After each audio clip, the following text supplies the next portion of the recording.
दोस्तों, आज की कहानी है जब जीजा ने साली के साथ उठाया जिस्मानी का आनंद, तब दीदी ने क्या किया। कहानी पसंद आए तो वीडियो को लाइक और सब्सक्राइब जरूर करना। राकेश ने कार रोकी और उतरकर सलोनी के घर का दरवाज़ा खटखटाया। सलोनी ने दरवाज़ा खोलते ही कहा, नमस्ते जीजा जी, नमस्ते। राकेश ने आंगन में घुसते हुए कहा, क्या हाल है सलोनी? बस आपका ही ख्याल दिल में है।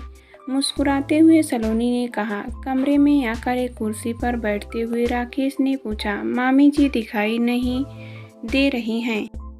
कहीं गई है क्या? कल पास के गांव में गई थी, वही 1 घंटे में आ जाएगी। कुछ देर पहले माँ का फ़ोन आया था। आप बैठो, तब तक मैं आपके लिए चाय बना देती हूँ। राजन तो स्कूल गया होगा। हाँ, वह भी 2 बजे तक आ जाएगा। कहते हुए सलोनी जाने लगी। सुनो सलोनी, हाँ कहो, सलोनी ने राकेश की तरफ देखते हुए कहा। राकेश ने उठकर सलोनी को अपनी बाहों में भरकर चूम लिया। सलोनी ने कोई विरोध नहीं किया। कुछ देर बाद वह रसोई में चाय बनाने चली गई। राकेश खुशी के मारे कुर्सी पर बैठ गया। राकेश की उम्र 35 साल की थी। सांवला रंग, तीखे नयन नक्श। वह यमुनानगर में अपने परिवार के साथ रहता था। उसके परिवार में पत्नी बबीता, 2 बेटे 8 साला राजू और 5 साला दीपू थे। राकेश प्रॉपर्टी डीलर था। सलोनी बबीता के दूर के रिश्ते के मामा की बेटी थी। वह जगतपुरा गांव में रहती थी। उसके पिताजी की 2 साल पहले खेत में सांप के काटने से मौत हो गई थी। परिवार में माँ और छोटा भाई राजन थे। राजन 10वीं जमात में पढ़ रहा था। गांव में उनकी ज़मीन थी। फसल से ठीक ठाक गुजारा हो रहा था। सलोनी को पता भी ना चला कि कब राकेश उसके प्रति खिंच गया था। एक दिन तो राकेश ने उससे कह दिया था, सलोनी तुम बहुत खूबसूरत हो। तुम्हारी आंखें देखकर मुझे नशा हो जाता है। दिल करता है कि हर समय तुम्हें अपने साथ रखूं। मुझे अपने साथ रखोगे तो बबीता दीदी को कब टाइम दोगे? उसे तो कई साल से टाइम दे रहा हूँ। तुम मेरी ज़िंदगी में देर से आई हो। अगर पहले आती तो अपना बना लेता। बहुत अच्छे सपने देखते हो आप। मैं इस सपने को सच करना चाहता हूँ। कैसे, यही तो समझ में नहीं आ रहा है। अभी इसके बाद सलोनी भी राकेश की ओर खिंचती चली गई। वह देखती थी कि राकेश की बहुत बड़ी कोठियाँ हैं, 2 कारें हैं, धन दौलत की कमी नहीं है। बबीता तो सीधी सादी है। वह घर में ही रहना ज़्यादा पसंद करती है। अगर वह बबीता की जगह पर होती तो राकेश के साथ खूब घूमती फिरती और ऐश करती। राकेश जब चंडीगढ़ जाता तो सलोनी के साथ कभी कभी राजन को भी साथ ले जाता था। जब राजन साथ होता तो वे केवल घूमते फिरते व खरीदारी करते थे। जब कभी राकेश अकेली सलोनी को लेकर चंडीगढ़ जाता तो वे दोनों किसी छोटे होटल में कुछ घंटों के लिए रुकते थे। वहाँ राकेश उससे जिस्मानी रिश्ता बनाता था। इसके बाद सलोनी को कुछ खरीदारी कराता और शाम तक वे वापस लौट आते। बबीता व राकेश के बीच कई बार सलोनी को लेकर बहस हुई, झगड़ा हुआ, पर नतीजा कुछ नहीं निकला। राकेश व सलोनी उस तरह मिलते रहे। एक दिन बबीता ने सलोनी को फ़ोन पर कर दिया था, सलोनी तुझे शर्म नहीं आती जो अपनी बहन का घर उजाड़ रही है? कभी भी चंडीगढ़ चली जाती है घूमने के लिए। मैं अपने जीजा की साली हूँ। साली आधी घर वाली होती है, आधी घरवाली। जीजा के साथ नहीं जाएगी तो फिर किसके साथ जाएगी? आधी नहीं हूँ तो पूरी घरवाली बनने की सोच रही है। दीदी, मेरी ऐसी किस्मत कहाँ। और हाँ, मैं जीजा जी को बुलाने नहीं जाती, वही आते हैं मेरे पास। तुम उनको रोक लो ना, सलोनी ने कहा था। सलोनी की माँ भी यह सब जानती थी, पर वे मना नहीं करती थी क्योंकि राकेश सलोनी पर खूब रुपए खर्च कर रहा था। सलोनी कमरे में चाय व खाने का कुछ सामान लेकर लौटी। चाय पीते हुए राकेश ने कहा, चंडीगढ़ जा रहा हूँ, एक पार्टी से बात करनी है। मैंने सोचा कि तुम्हें भी अपने साथ ले चलूँ। आपने फ़ोन भी नहीं किया अपने आने का।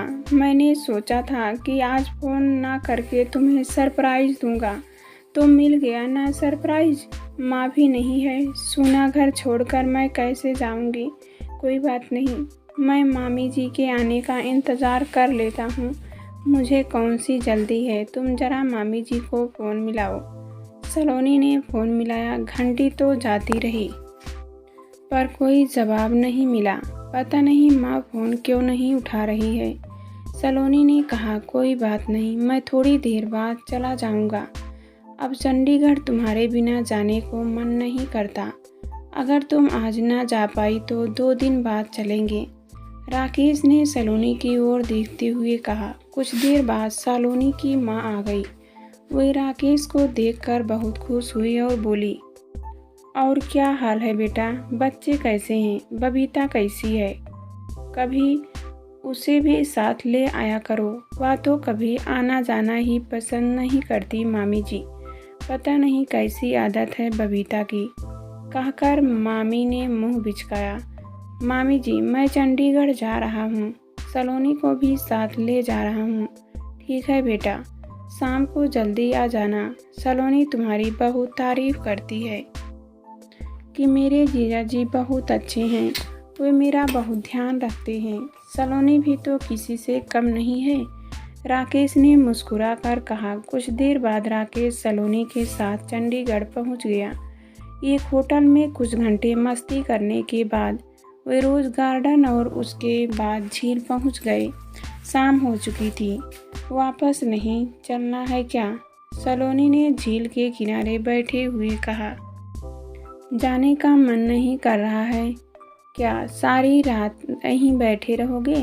सलोनी के साथ तो मैं कहीं भी सारी उम्र रह सकता हूँ। बबीता दीदी से यह सब कहकर देखना, उसका नाम लेकर क्यों मज़ाक खराब करती हो। सोचता हूँ कि मैं हमेशा के लिए उसे रास्ते से हटवा दूँ। दूसरा रास्ता है कि उसे तलाक ले लूँ, उसके बाद हम दोनों को मज़े की ज़िंदगी जिएंगे। राकेश ने सलोनी का हाथ अपने हाथों में पकड़कर कहा, पहला रास्ता तो बहुत खतरनाक है, पुलिस को पता चल जाएगा और हम मज़े करने के बजाय जेल में चक्की पीसेंगे। बबीता से तलाक लेकर पीछा छुड़ा लो, वैसे भी वह तुम्हारे जैसे इंसान के गले में मरा हुआ सांप है, सलोनी ने कहा। अब सलोनी मन ही मन खुश हो रही थी कि बबीता से तलाक हो जाने पर राकेश उसे अपनी पत्नी बना लेगा। वह कोठी, कार और जायदाद की मालकिन बनकर खूब ऐश करेगी। एक रेस्टोरेंट से खाना खाकर जब राकेश व सलोनी कार से चले तो रात के 8 बज रहे थे। राकेश ने बबीता व सलोनी की मां को मोबाइल फ़ोन पर सूचना दे दी थी कि वे 2 घंटे में पहुंच रहे हैं। रात के 12 बज गए। राकेश व सलोनी घर नहीं पहुंचे तो माँ को चिंता हुई। माँ ने सलोनी के मोबाइल फ़ोन का नंबर मिलाया। फ़ोन पहुंच से बाहर है, सुनाई दिया। राकेश का नंबर मिलाया, तब भी यही सुनाई दिया। कुछ देर बाद बबीता का फ़ोन आया। मामी जी, राकेश अभी तक चंडीगढ़ से नहीं लौटे हैं, वे आपके पास सलोनी के साथ आए हैं क्या? उन दोनों का फ़ोन भी नहीं लग रहा है। मुझे तो बड़ी घबराहट हो रही है। घबराहट तो मुझे भी हो रही है बबीता। चंडीगढ़ से यहाँ आने में 2 घंटे भी नहीं लगते। सोचती हूँ कि कहीं जाम में ना फंस गए हों, क्योंकि आजकल पता नहीं कब जाम लग जाए। हो सकता है कि वे कुछ देर बाद आ जाएं। मामी ने कहा। पता नहीं क्यों मुझे बहुत डर लग रहा था, कहीं कुछ अनहोनी ना हो गई हो। डर मत बबीता, सब ठीक ही होगा, मामी ने कहा, जबकि उनका दिल भी बैठा जा रहा था। पूरी रात आंखों आंखों में कट गई, पर राकेश व सलोनी वापस घर नहीं लौटे। सुबह पूरे गांव में खबर आग की तरह फैल गई कि कल दोपहर सलोनी और राकेश चंडीगढ़ गए थे। रात लौटने की सूचना देकर भी नहीं लौटे।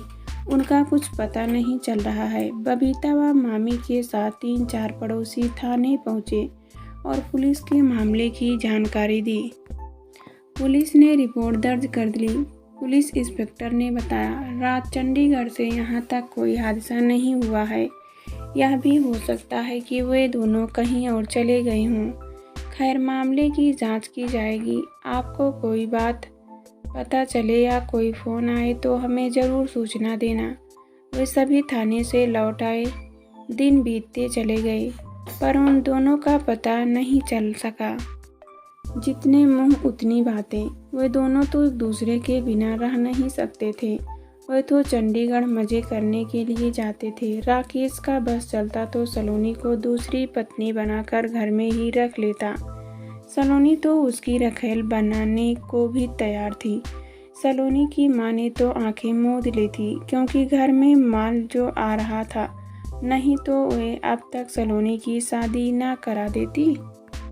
2 महीने बीत जाने के बाद भी जब राकेश व सलोनी का कुछ पता नहीं चला तो सभी ने यह समझ लिया कि वे दोनों किसी दूसरे शहर में जाकर पति पत्नी की तरह रह रहे होंगे।